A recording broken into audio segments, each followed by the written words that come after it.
So a couple months ago, I was scrolling through YouTube and a particular video game trailer caught my eye. It just looked like a typical medieval war game at first, yeah? But then the gameplay kinda got me interested. So I searched up the name of the game and it was Kingdom Come Deliverance 2. And it wasn't even released yet. But wait, if there's a Kingdom Come Deliverance 2, that means there should be.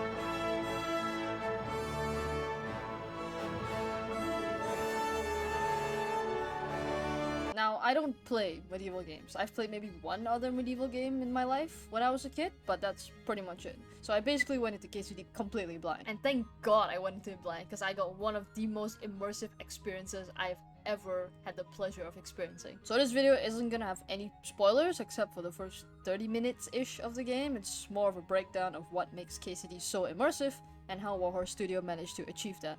So if you want to play KCD out for yourself, no worries, there's not going to be any spoilers besides the first 30 minutes of the game. So yeah. KCD is about a young boy who's the son of a blacksmith named Henry. Now Henry's a pretty normal guy. He helps his mom around the house, he helps his father do some of his blacksmith work, he hangs out with his girlfriend, he drinks with his friends at the tavern, and he flings shit at someone's house. I don't really understand it, but I respect it. So his life is pretty good, for the most part. That is until his entire village gets raided and attacked by a random bald guy with his huge army. It kills his parents, kills his friends, and Henry is forced to completely abandon his village. So for the rest of this game, you play as Henry, who wants to take revenge on this mysterious bald man, who you slowly uncover the identity of as the story progresses. All while living in good old medieval Bohemia. This game is by far one of the most immersive games that I have ever played in my entire life. From the world to the progression system, the combat, everything is just crafted very beautifully by Warhorse Studio. Alright, let's get the big one out of the way first. Combat. Now combat is pretty important because you'll be doing this majority of the time while playing the game. The combat in KCD can be boiled down to two things basically, observation and prediction, which is kinda accurate if you were a knight in the medieval ages. Fights are never fast or flashy. Instead, they're pretty slow and methodical. You have to constantly observe and predict where your enemy will strike so you can parry accordingly. If you take your eyes off, uh-oh. There's also a bunch of videos about Kima enthusiasts and professionals who praise the way Warhorse was able to make their combat as realistic as possible. So don't take it from me, take it from them. But let's break the combat system down a little more just to see how they make you feel like you're an actual knight. So below that health bar is Henry's stamina bar. That stamina bar goes down whenever Henry does any grueling tasks such as jumping, running, and most importantly, fighting. Whenever he swings his fists or swings a weapon, that stamina bar usually goes down. Cool feature in KCD is that your stamina bar also acts as a shield for Henry. You would assume that whenever Henry takes blows, your health bar is the first one to start decreasing, but no. It's actually your stamina bar that starts decreasing first, and when your stamina bar reaches 0, that's when your health bar starts taking damage. Pretty easy to tell when Henry is getting low on his stamina. There are several audio and visual cues to show that he is just completely dead tired. The screen will turn black and white, Henry will start gasping for air at any chance he gets. It's just, the whole game is just constantly telling you, hey, Henry is tired, you gotta back out a little bit. Defending also takes up a lot of stamina, which would make sense because defending a powerful blow will take a lot of energy. So the challenge of this system comes from managing your offense and defense properly with the amount of stamina Henry has at the moment. Your stamina can also permanently deplete for that battle if his health goes down a certain threshold or if he's hungry. Like any other stat in the game, you don't start with a lot of stamina at first because Henry is just... he's just a little guy, you know? He's just a little peasant. But it will increase eventually as you train with Henry throughout the entire game. And I do like the system. It adds so much more depth and strategy to the combat as a whole. It also prevents players from constantly just going in and spamming the same move over and over again because you have so much more thinking time on what you can do on your next move. Now, feints are also a pretty valid strategy to use in duels. I kind of use them all the time. The way KCD does this is whenever you hold down the attack button, Henry gets into an attack stance, and depending on where you swing your mouse, his attack stance changes accordingly. You move it up, Henry moves his arms up into a high stance, move it down, he will lower it, left, right, you get the point. Once you let go of the attack button, that's the moment Henry strikes. Feinting works with this system in mind. Whenever you hold the attack button and move your mouse to that direction you intend to strike at, your opponent changes their stance to defend or parry your attack. And you can see this in real time by changing the direction of your attack at the very last minute and seeing how your opponent reacts. Now, I'ma be honest, feinting doesn't really work as well as you think it would. It works well at the beginning of the game, but as you progress through the game, you realize that the enemy AI will get stronger and stronger, and they will tend to defend all of your feints. I'd say that it's a habit that most players will pick up at the beginning of the game, most players being me, and then at the end of the game that habit will just consistently stay there, even though it doesn't really work as much anymore. I'll talk about this more later because it's just part of the progression system, because Henry starts as a very dumb, stupid little peasant boy. But let me just explain how it works for the combat system. So when you first start out, fighting is hard, like really difficult, because guess what? You don't know what you're doing. And Henry also doesn't know what he's doing. And you combine these two together, you get... In order to actually improve in combat, you have to take lessons. You have to drag Henry over to the training area and constantly practice with Captain Bernard. Doing this not only familiarizes yourself with the combat system, as well as different weapons and combos that you can kind of unlock and learn, but it also gives Henry great skills such as the Master Strike. A Master Strike is done when you press the block button right before the green indicator shield pops up. They're also the reason why Henry does these cool animations when he parries an attack. Also, the game is genuinely impossible to play, at least for me, without Master Strikes. So whether you like it or not, you gotta train Henry every single day until he's able to unlock this skill. And not just Henry, you as well. Sure, you need Henry to learn the skill, but the person actually doing the skill is you. Master Strikes are mostly just, like I said before, a combination of observation and prediction. There's not really any UI or indicators to show that this is when you're supposed to press the button to do a Master Strike. You need to actually observe and predict when your opponent is about to attack. If you're too early, you perform a regular guard, which depletes your stamina. And if you're too late, you perform a perfect guard instead. Which isn't bad, but it can always be better. You just gotta get good. Master Strikes aren't only unique to you, your opponents can also do them. If you just spam your attacks, your opponents can put you in a lot of animation locks by just constantly Master Striking you, because you can also do the same to them. And this will be so much more obvious when you try to do combos, which I will talk about later. Trying to do 5-button combos is genuinely impossible because you will constantly be interrupted by Master Strikes. Combos are another thing that you learn as you constantly train with the same type of weapon. Combos work like any other combo in any other type of game. You just gotta press buttons in a sequential order, and if you hit the timing on those, Henry performs a really flashy animation. I also just want to add in that the combos in this game are rough. So rough. In fact, the performing combos in a duel is just not worth it. Unless you spam that one combo that is so fucking easy to do. Or unless you practice every single day and you're able to get all the combos down by pure instinct, I guess.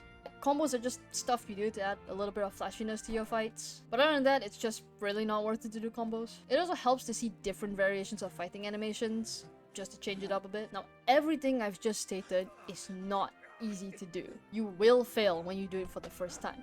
Heck, you won't even be able to do them consistently at all. And that's why you have to train. Every single day, you just gotta train with Captain Bernard. And if you're thinking, hey, I can just speedrun all of this in one day, right? Well, no, because time exists. Days end, and the sun will go down eventually. And sometimes Captain Bernard just doesn't want to give you all the hints and training in one day, so you gotta come back another day. Stingy bastard. Equipment is everything. Whenever you come across an enemy, the first thing you do is see them. What do you see? What equipment do they have? Some of them only wear helmets, leaving their torso and hands undefended. Some have good body armor, yet no headpiece. And the player is forced to change their playstyle and strike the places that have the least amount of protection. Hey, this is my room! Oh,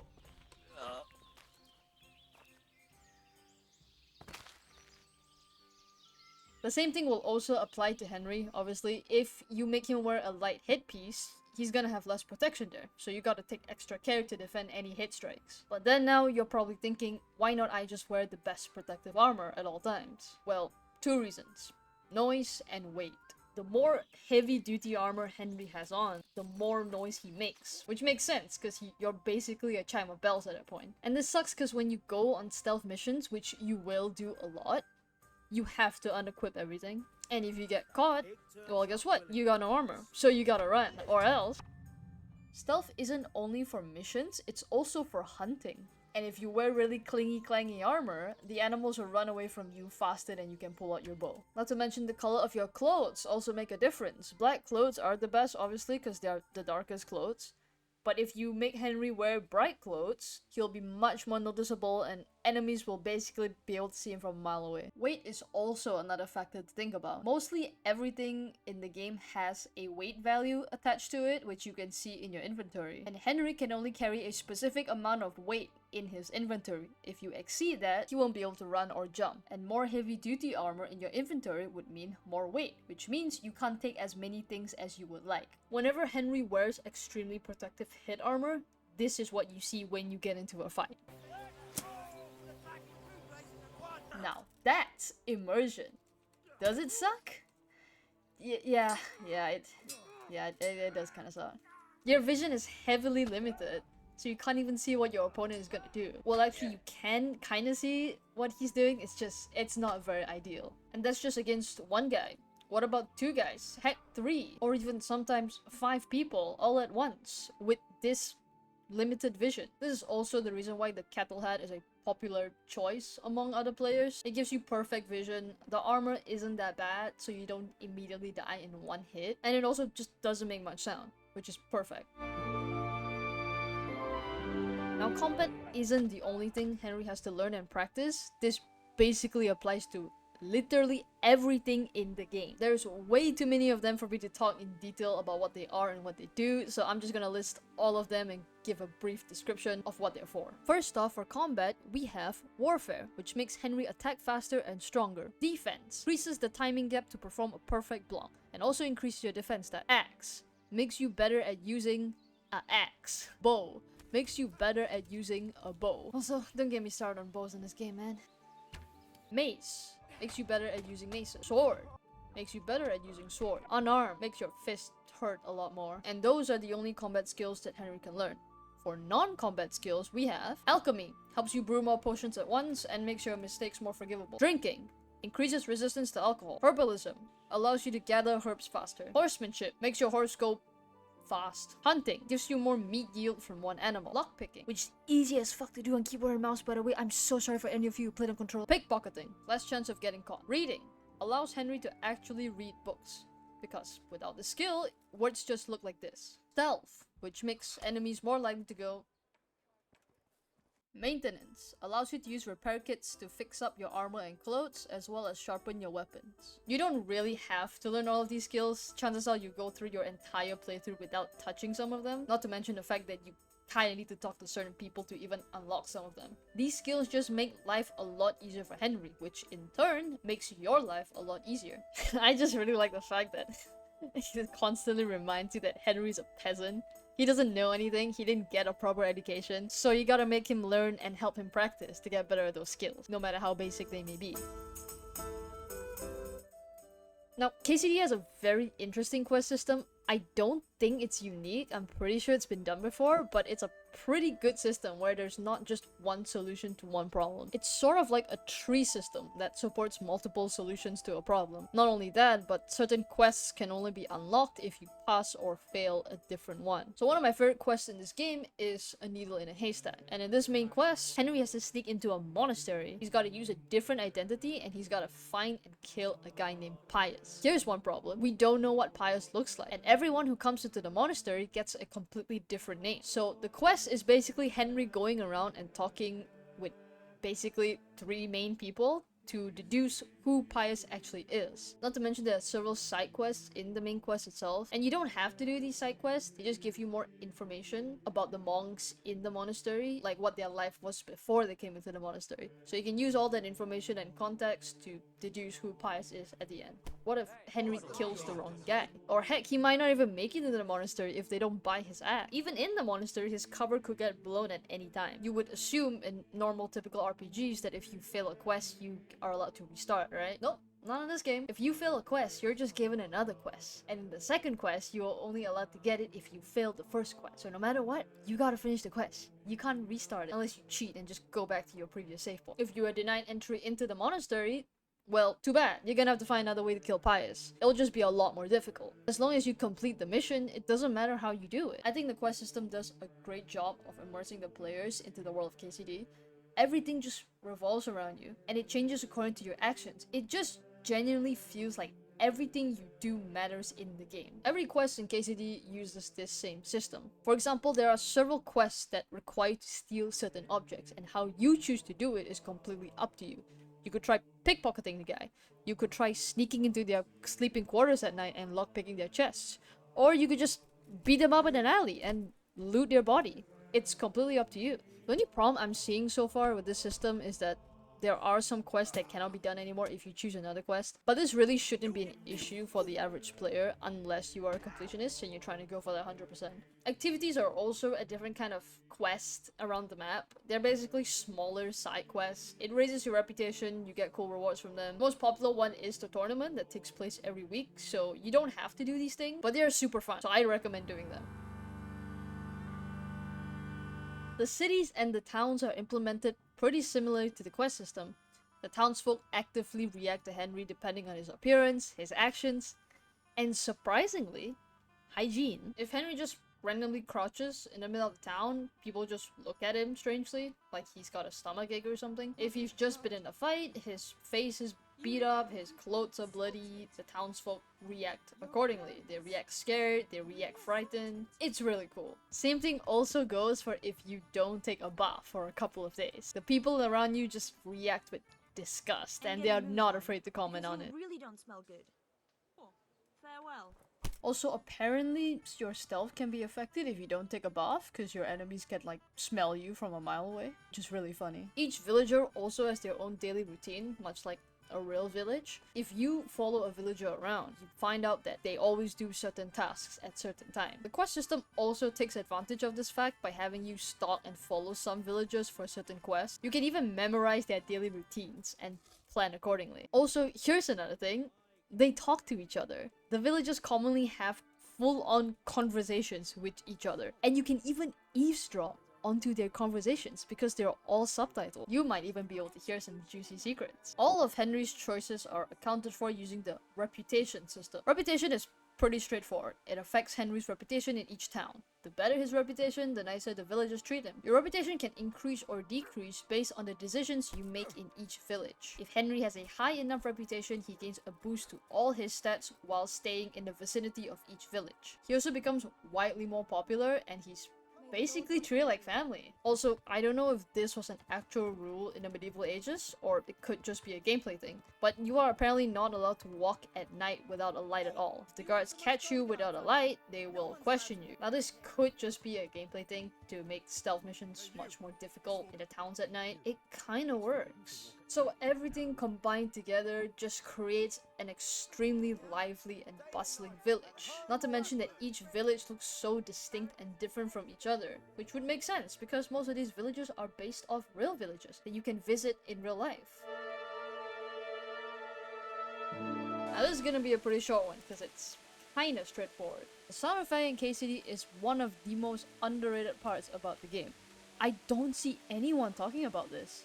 It's actually crazy. Every single ambient noise and sound makes you truly feel like you are in medieval Bohemia. From the grass swaying to your armor clinging and clanging while you move, the sound of blades clashing with each other, the creaking from your bow as you pull it back, the dirt, the gravel, your horse just galloping around. It builds so much immersion. Hunting in this game is one of my absolute favorite things to do. There's just something about going off in the quiet forest and just hearing the birds, the trees, and all the rabbits hopping around. The cities and the towns feel so vibrant and populated because there are multiple conversations happening at the exact same time. Taverns are filled with drunks and gambling addicts at night, and you know they're there because they make so much noise, together with the unnecessary catchy tavern music that they have. I honestly think playing the game completely without music might be the best way to play the game. It's so immersive. The music isn't bad. In fact, I've been playing the KCD soundtrack throughout this entire video. Sometimes the music just overwhelms some of them. I'm like 90% sure that the ambient noises are the main reason why I lose track of time so much whenever I play this game.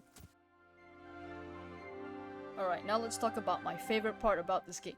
The map. The map for KCD is huge. When I first saw the map, I thought, okay, there's no way I'm gonna explore everything, right?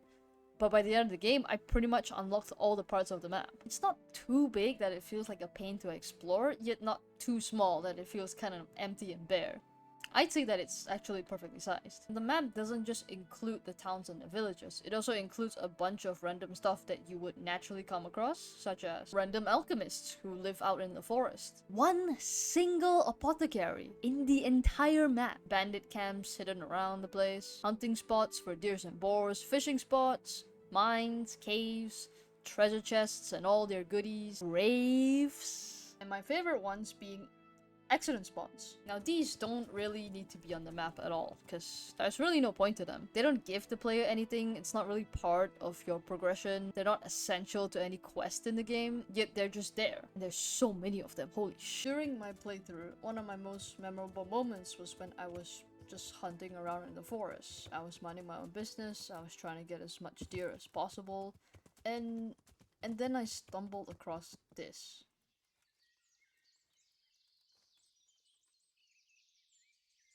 I didn't even know what I was looking at. Was it someone buried halfway into the ground? Was it someone who had their torso chopped in half and was sitting upright in a pile of rocks? The encounter was just so random that it was just kind of stuck in my mind the entire time. Who would do this? Why would someone do this? A lot of these accident sites are like that. Most of the accidents are pretty standard stuff. For example, wagon crashes. I think that's the most common accident that you can find on the road. And the sad thing is, you can usually find a body nearby.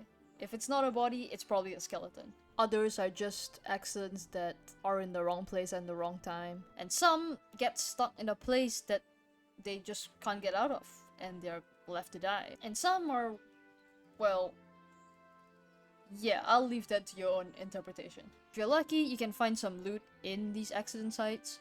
The wagon crashes are the most common ones that contain them. Campsite accidents also have items in the camp chests. And if you're lucky to come across a soldier's body, their weapons and equipment could probably fetch you a nice sum. But that's not in all cases. Those are pretty rare. If you're lucky, you can get them. If you're not, which is usually the case, you don't really get anything. In the most case, these accident sites are pretty much useless to a player's progression. And then we also have interesting sites that the map just marks down for you whenever you come across one. I haven't really been able to figure out what these actually are. It's just that whenever I come across an interesting site, it's usually a structural piece of architecture that stands out. Well, some of them are pretty simple, like just a broken wooden shed in the forest, which is, I guess, yeah, it is an interesting site, don't get me wrong, but is it that interesting to mark as an interesting site? I'm not so sure. Yeah, sure, they are interesting compared to other parts of the map, so I guess maybe that's the point. But that's kind of what I like about the game. I love that Warhorse Studios decided to add these little bits to the map. It doesn't serve much of a purpose except for one. It tells a story of what one might commonly see and come across in that time period. And as you explore and come across them, it just fills you with so much emotion. I was terrified when I saw a severed head in the middle of the forest on a rock. Including the animals, by the way, I don't think I've mentioned that. And I'm not talking about the exploding chickens, I'm talking about dead horses. A lot of dead horses that you can find most commonly in the wagon accident sites. Sure, it doesn't tell you exactly what happened and it kind of leaves the player to assume the scene based on the aftermath, but I think that's the point. It works incredibly well. Little details like that just make the game feel so much more immersive and it makes it feel so real. This happened in our world. Everything from the daily lives of the villagers to the accidents some unfortunately found themselves in. Shopkeepers who hire guards to keep their important products safe. Farmers and grocers shouting their lungs out in the market during the day. The guards patrolling and making sure everyone has a light whenever they walk out during the night. The bandits who place traps to snag the carts and the horses that go by and completely catch you off guard. I hate you. I know where you live. I've murdered all your friends. Plagues that curse villages and lands of those it touches. The world of KCD changes based on the choices you make. Your actions. Your speech. Your bartering skills. And based on all that, you create and mold what kind of person Henry is, or the kind of person you want him to become. I fucking love this game. Hey guys, thank you guys so much for watching, especially if you've watched all 20 minutes of it. I cannot thank you enough. I am aware that KCD2 has been out for at least a year now, but I haven't gotten the opportunity nor the time to play it, but I will play it eventually. I plan on making more video essays on other different games, so if you plan on seeing that, make sure you subscribe. Once again, thank you guys so much for watching, and I'll see you guys next time. Bye bye!